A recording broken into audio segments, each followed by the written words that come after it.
কতদিন ধরে দেখছি ঘরে কিছু বিট কপি পড়ে আছে, এগুলো সেরকম কেউ খেতেও চাইছে না। তাই ভাবলাম এটা দিয়ে কিছু একটা করি যাতে সবাই পছন্দ করে। তো কেমন আছো তোমরা সবাই, আমাকে অবশ্যই জানাবে। আমি তো ভালো আছি, কিন্তু আজকে মুড ছিল না ভিডিও করার বা বানানোর। তো যাই হোক, না করতে করেই ফেললাম ভিডিওটা। তো এই দেখো, 4টে বিট কপি ছিল ঘরে। তোমাদের কাছে যদি গাজর থাকে গাজরও দিতে পারো।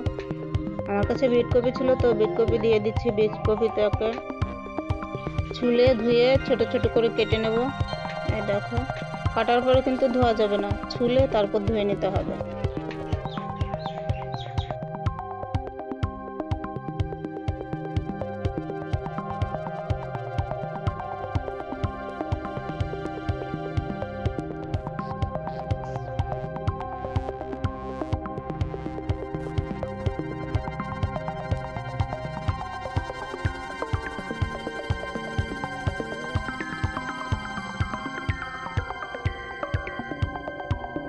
তো আমার এই দেখো সুন্দর করে কাটা হয়ে গেছে।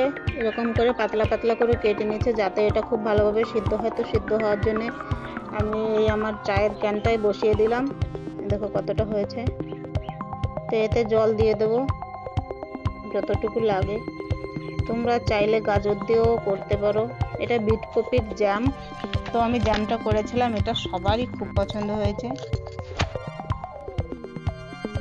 তো দেখো, বিট কপিগুলো সিদ্ধ করতে বসিয়ে দিয়েছি, জলটা গরম হয়ে গেছে।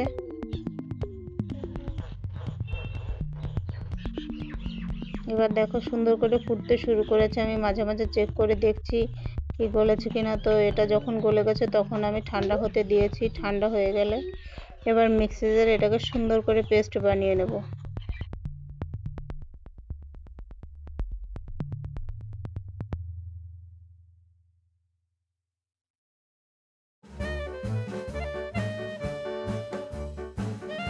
দেখো স্মুথ একটা সুন্দর পেস্ট করে নিয়েছি। এবার এটাকে ছেঁকে নেব যাতে এর ভিতর কোনো রেশা বা যদি কোনো বড় টুকরো থাকে সেগুলো না থাকে।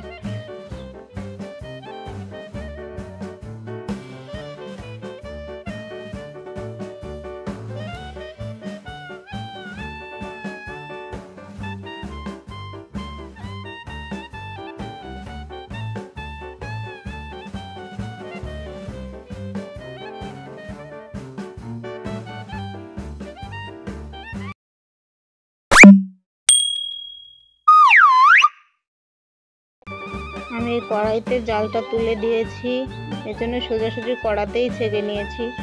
তো দেখো এটা ফুটতে শুরু করেছে। এটা সুন্দর করে পাকাতে হবে আর বারবার নাড়াতে হবে যাতে তলা দিয়ে লেগে না যায়।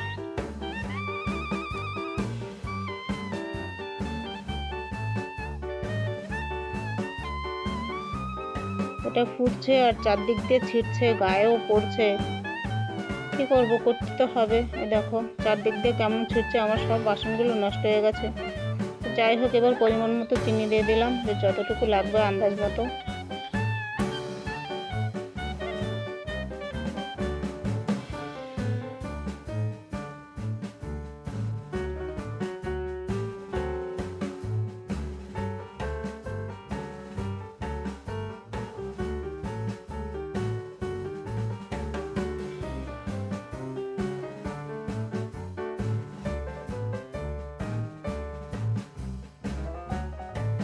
তোমরা চাইলে গুড় দিয়েও করতে পারো। আর আমি এটা দিয়ে দিচ্ছি ভিনেগার, যাতে এটা লং টাইম স্টোর করে রাখতে পারি, খারাপ না হয়।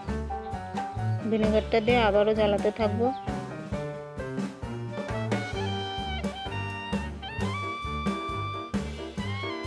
এবার দিয়ে দেবো সাদা নুন, আর বিট নুনটাও কিছুটা দিয়ে দেবো। বিট নুনের জন্য স্বাদ ভালো আসে।